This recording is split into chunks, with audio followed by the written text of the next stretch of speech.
सूरत के अंदर एक करोड़पति व्यक्ति रहा करता है जिसका नाम सुरेश है, और सुरेश जो कि कई कंपनियों का मालिक है और उन्होंने अपनी सारी कंपनियों पर मैनेजर कर रखे हैं।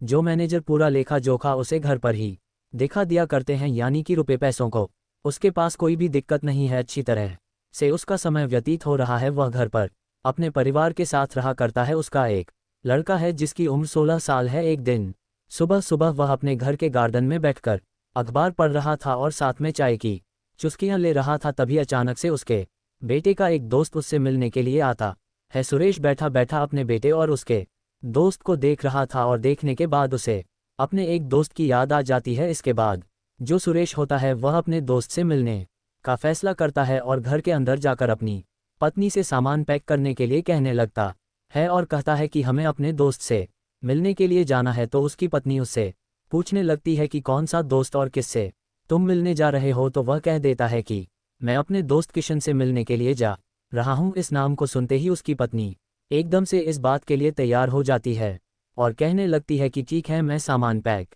कर लेती हूं और हम दोनों चलेंगे उनसे मिलने के लिए। पत्नी सामान पैक करने लगती है, लेकिन तभी जो सुरेश होता है वह बाहर आता है और बाहर आकर अपने बेटे से भी तैयार होने के लिए कहने लगता है। अब बेटा पूछता है कि पिताजी हम कहाँ जा रहे हैं। तो वह कहता है कि एक खास आदमी है और उससे तुम्हें मिलाना है। इस बात को सुनकर बेटा कहने लगता है कि पिताजी आप चले जाओ, लेकिन पिता कहता है कि नहीं बेटा, तुम्हारा उससे मिलना जरूरी है। इसके बाद बेटा भी अपने पिता के साथ जाने के लिए तैयार हो जाता है और सभी लोग तैयार होकर वहां से निकलने लगते हैं। धीरे धीरे सफ़र तय होता और सफ़र तय करने के बाद वह लोग सीधा बिहार पहुंच जाते हैं। अब बिहार आने के बाद जो सुरेश नाम का व्यक्ति होता है वह वहीं की एक नज़दीकी बैंक में जाता है और बैंक से लगभग 10 से 12 लाख रुपए निकाल लेता है। 10 लाख 12 हज़ार रुपए निकाल कर वह अपनी गाड़ी में बैठता है और गाड़ी में बैठने के बाद इस सफ़र को दोबारा से तय करने लगता है। अब जैसे ही बेटा देखता है कि पिता ने ढेर सारे पैसे निकाले हैं तो वह उससे पूछने लगता है कि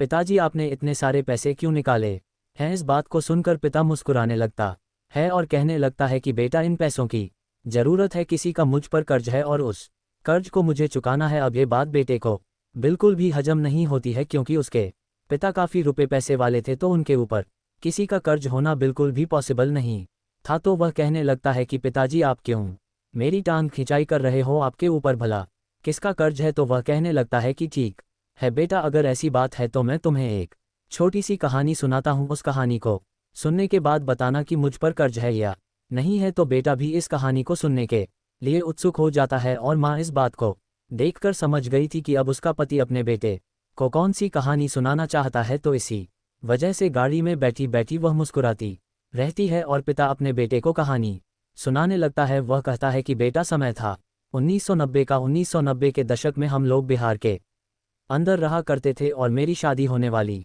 थी, लेकिन मेरा एक दोस्त था जिसका नाम था किशन। किशन की पहले ही शादी हो चुकी थी और उसको 2 बच्चे भी थे, एक लड़का और एक लड़की।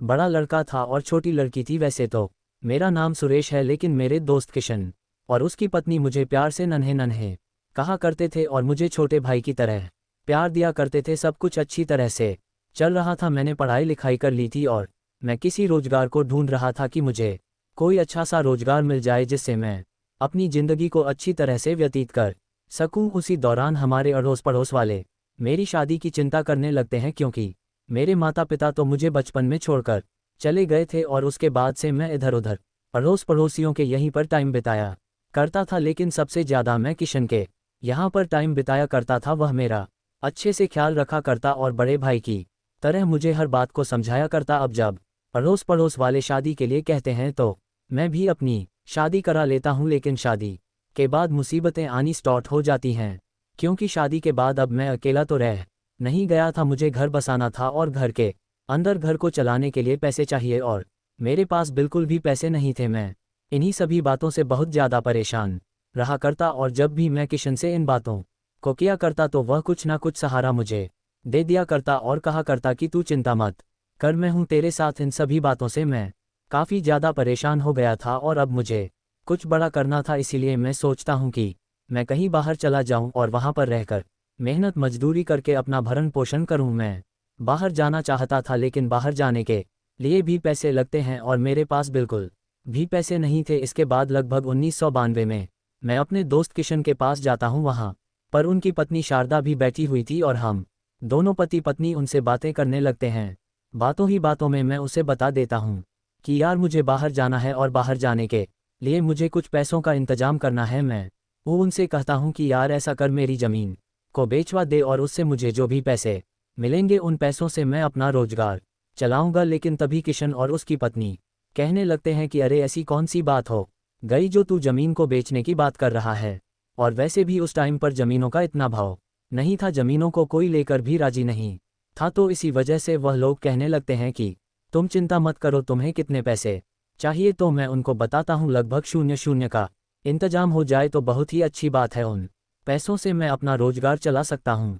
इसके बाद अपनी पत्नी के कुछ जेवर उसके पास रखे हुए थे, उन जेवर को लेकर एक सुनार के पास जाता है और वहां पर 0 में उन जवरों को गिरवी रख देता है और जो पैसे उसे मिलते हैं उन पैसों को लाकर मेरे हाथ में थमा देता है। अब मैं जैसे ही अपने हाथ में पैसे देखता हूं तो अपने दोस्त से पूछना लगता हूं कि कहाँ से लेकर आए हो, तो वह बता देता है कि इस तरह से तुम्हारी भाभी के जेवर मैंने गिरवी रख दिए हैं और बाद में मैं पैसा कमाकर उन्हें छुड़ा लूंगा। तुम कैसी भी चिंता मत करो और अपनी जिंदगी को अच्छी तरह से व्यतीत करो, ये तुम्हारे पास पैसे हैं और इन पैसों को तुम्हें कभी भी देने की ज़रूरत नहीं है, मैं तुम्हारा दोस्त हूँ और इतना हक तो मेरा बनता ही है। ऐसा कहकर उसने मुझे पैसे दे दिए और पैसे देकर वहाँ से जाने के लिए कह दिया। उसके बाद मैं अपनी पत्नी को लेकर वहाँ से सीधा सूरत आ जाता हूँ और सूरत में आकर छोटा मोटा काम करने लगता हूँ। उस काम में मैं दिन रात मेहनत करता हूँ और मेहनत करने के बाद मेरा जो काम है वह अच्छी तरह से चलने लगता है।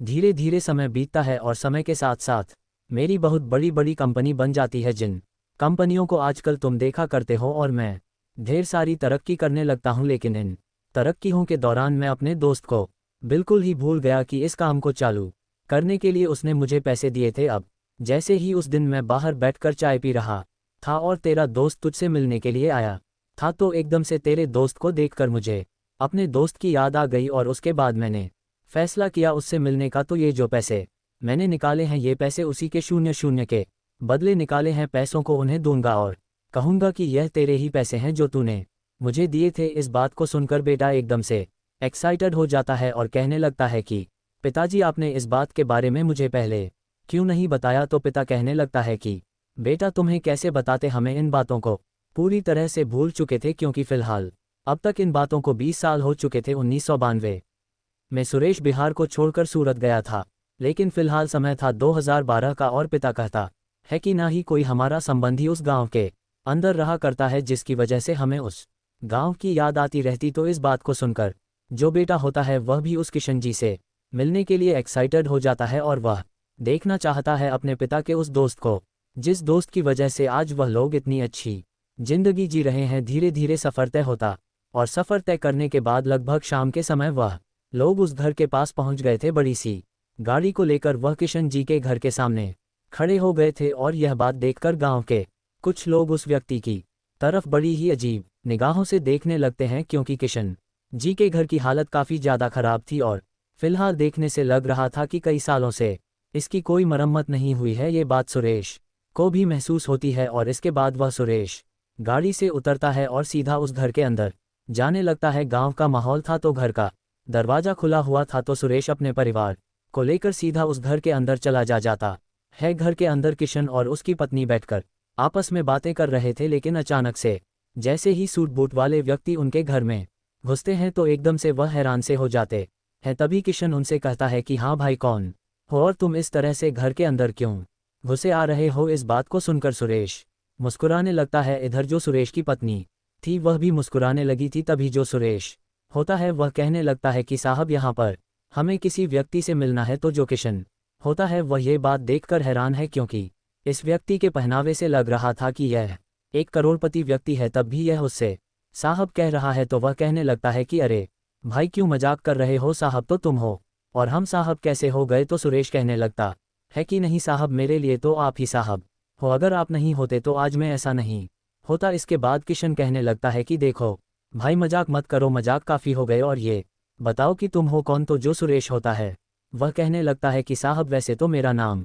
सुरेश है, लेकिन प्यार से कुछ लोग मुझे नन्हे नन्हे कहकर पुकारा करते थे। अब जैसे ही किशन और उसकी पत्नी शारदा इस बात को सुनते हैं कि नन्हे नन्हे कहकर उसे कोई पुकारा करता था तो एकदम से उन्हें नन्हे की याद आ जाती है और वो लोग गौर से देखकर पहचान लेते हैं कि यह वही नन्हे है जिसे उन्होंने 0000 दिए थे और वह इस गांव को छोड़कर चला गया था। तो एकदम से जो किशन जी होते हैं उसकी आंखों से आंसू टपकने लगते हैं और वह भागकर एकदम से नन्हे को गले लगा लेते हैं। कहते हैं कि अरे नन्हे, तू तो पूरा बदल गया और देखने से बिल्कुल भी पहचान में नहीं आ रहा है। अब जब किशन गले लगता है सुरेश के तो सुरेश की आंखों में भी आंसू आने लगते हैं और वह भी फूट फूट कर रोने लगता है। अब जैसे ही माहौल थोड़ा सा शांत होता है तो उसके बाद जो सुरेश की पत्नी होती है वह एकदम से किशन जी आई के पैर छूने लगती है। अब गांव के कुछ लोग ये सब कुछ देखकर चौंकना हो गए थे और वह घर के अंदर ताका झाकी कर रहे थे। जैसे ही वह देखते हैं कि कोई करोड़पति व्यक्ति गाड़ी में बैठकर इनके घर पर आया है और उसके बाद उसकी पत्नी इन गरीब लोगों के पैर छू रही है तो वह लोग भी हैरान हो जाते हैं और घर की दीवारों से कान लगाकर सुनने लगते हैं। तभी जो किशन जी की पत्नी होती है वह कहने लगती है कि अरे इसी तरह से खड़े खड़े बात करोगे या इनको बैठने के लिए भी पूछोगे।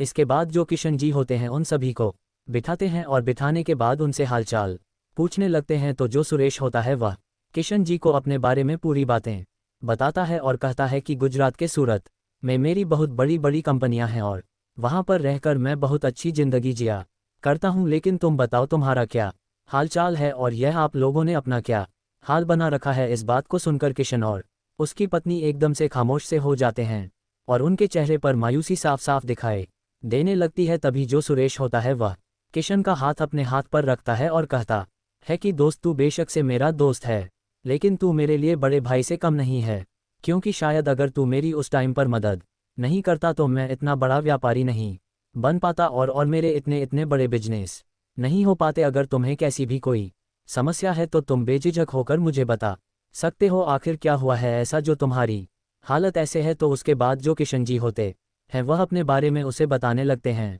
कहते हैं कि जब तू यहाँ से चला गया था तुम्हें हमने 00 दे दिए थे, तो उसके बाद हम दोनों पति पत्नी मेहनत करते हैं और मेहनत करने के बाद उन जवरों को तो छुड़ा लेते हैं। लेकिन धीरे धीरे परिवार के अंदर बहुत कुछ चेंज होने लगता है। मेरी तबीयत खराब होने लगती है, बच्चे बड़े होने लगते हैं, उनकी पढ़ाई लिखाई का खर्चा और साथ में बेटी जवान होने लगती है। धीरे धीरे मैं बीमार रहने लगा और बीमारी के कारण मुझसे कमाने के लिए नहीं जाया जाता है। मेरा बेटा जो कि बाहर मेहनत मजदूरी किया करता है और मेहनत मजदूरी करने के बाद परिवार की आर्थिक स्थिति को मजबूत करना चाहता है, लेकिन कैसे भी कर ले इतना पैसा वह कहाँ से जोड़ सकता है। जो भी पैसे वह कमाया करता है उन पैसों से घर का खर्च चला करता है और साथ में मेरी बीमारी का इलाज भी हुआ करता है। मैंने अपनी बेटी को उसके मामा के यहाँ पर छोड़ रखा है ताकि घर का खर्च कुछ कम हो सके। और इन बातों को बताते हुए किशन जी एक बार फिर से फूट फूट कर रोने लगते हैं और उनकी पत्नी शारदा की आंखों में भी आंसू आ जाते हैं। तो सुरेश और उनकी पत्नी दोनों उनको संभालते हैं और उसके बाद उस ब्रीफ केस को, जिस ब्रीफ केस के अंदर ढेर सारे रुपए थे, उसको उनके सामने रखते हैं और कहते हैं कि देखो, मैं तो तुम्हारा कर्ज चुकाने के लिए तुम्हारे पैसों को लेकर आया था, लेकिन लगता है अब तुम्हें इनकी कोई भी ज़रूरत नहीं है। इसके बाद किशन कहने लगता है कि अरे भाई, मैंने तुमसे कह तो दिया था कि यह कोई कर्ज नहीं है, ये तो हमारा प्यार है जो हमने तुम्हारे लिए किया था। वो लोग इसी तरह की बातें कर रहे थे और तभी यहाँ पर जो किशन जी होते हैं उनका बेटा आ जाता है जो कि अब तक मजदूरी कर रहा था। और इसके बाद जैसे ही वह घर के अंदर इन लोगों को बैठे देखता है तो एकदम से हैरान हो जाता है। तभी किशन जी अपने बेटे को इशारा करते हैं और उसे अपने पास बुलाकर बिठा लेते हैं। वह सुरेश से कहते हैं कि सुरेश, यह है मेरा बेटा जो कि मेहनत मजदूरी करके अपने परिवार की आर्थिक स्थिति को मजबूत करना चाहता है। तो सुरेश किशन जी के बेटे से पूछने लगता है कि बेटा, तुम क्या किया करते हो? तो वह कहता है कि अंकल जी, पढ़ाई लिखाई तो की थी, लेकिन परिवार की कंडीशंस की वजह से मुझे मेहनत करना ही अच्छा लगा, तो मैं मेहनत किया करता हूँ, साथ में गवर्नमेंट जॉब की तैयारी भी कर रहा हूँ। इस बात को सुनकर सुरेश उसे शाबाशी देता है और कहता है कि बेटा, मेहनत करते रहो, मेहनत का फल हमेशा मीठा होता है। तो जो किशन का बेटा होता है वह अपने पिता से इन सभी चीज़ों के बारे में पूछना चाहता है कि यह लोग कौन है और यहाँ पर यह क्या कर रहे हैं, और यह भाव उसके चेहरे पर साफ साफ दिखाई दे रहे थे। सुरेश इन भावों को पढ़ लेता है और तभी वह किशन के बेटे को बता देता है कि बेटा, मैं जानता हूँ कि तुम क्या जानना चाहते हो, और जो कुछ भी तुम जानना चाहते हो उन सभी चीज़ों के जवाब तुम्हें मिल जाएंगे, लेकिन उससे पहले तुम्हें मेरे साथ चलना होगा। इसके बाद सुरेश उठने लगता है, लेकिन तभी किशन कहता है कि कहाँ ले जा रहे हो तुम इसे? तो वह कहता है कि मेरे बीवी ब यहीं पर हैं तो तू चिंता मत कर, तेरे बच्चे को किडनैप नहीं करूंगा, बस मुझे इससे कुछ काम है। ऐसा कहकर वह किशन के बेटे को अपने साथ बैठा है और वहां से गाड़ी लेकर चल देता है। वह किशन के बेटे से उसके मामा के यहाँ का एड्रेस पूछता है और वहां से वह लोग सीधे किशन के ससुराल पहुंच जाते हैं और वहां से उसकी बेटी को अपने साथ लेकर वापस उसी घर में आ जाते हैं। वहां पर आने के बाद सुरेश उनसे कहने लगता है कि दोस्त देखो, बहुत हो गया, अब तुम्हें इस तरह से जिंदगी जीने की कोई ज़रूरत नहीं है। मेरे पास ढेर सारा रुपया पैसा है, अच्छा सा बड़ा मकान बना पड़ा है सूरत के अंदर, तो अब तुम लोग मेरे साथ वहीं पर चलोगे और वहीं पर जीवन व्यतीत करोगे। यहाँ पर क्या है, यहाँ पर बच्चों को मजदूरी भी बहुत कम मिला करती है। वहाँ पर किसी ना किसी कंपनी में तुम्हारा बेटा मेरी में काम कर लेगा और वहीं पर मेरे साथ जीवन को व्यतीत करो। मैं तुम्हारी बेटी की भी वहीं पर शादी कराऊंगा। अब ये बातें सुनकर किशन कहने लगता है कि नहीं यार, हम यहीं पर ठीक हैं, तू ही वहीं पर बना रह और कोई भी कैसी भी दिक्कत नहीं है। अब जो किशन का बेटा है वह अभी तक भी संतुष्ट नहीं है और उसे नहीं पता कि यह कौन है और यहाँ पर क्या कर रहा है, और इतना बड़ा बिजनेसमैन होकर मेरे पिता के पास क्या कर रहा है। तो उसके बाद वह पूछ ही लेता है कि अंकल जी आप हो कौन और हमें अपने साथ ले जाने के लिए क्यों कह रहे हो। तो जो सुरेश होता है वह उसे बता देता है कि बेटा मैं इस तरह से तुम्हारे पिता का दोस्त हूँ और इसी गांव का रहने वाला हूँ। अब गांव वाले जो बाहर से इस बात पर निगाह डटा हुए थे उन लोगों को भी पता चल जाता है कि यह कौन है और यहाँ पर क्या कर रहा है। तो गांव के कुछ गणमान्य लोग वहां पर आते हैं और आने के बाद उससे अपनी जान पहचान बढ़ाने लगते हैं।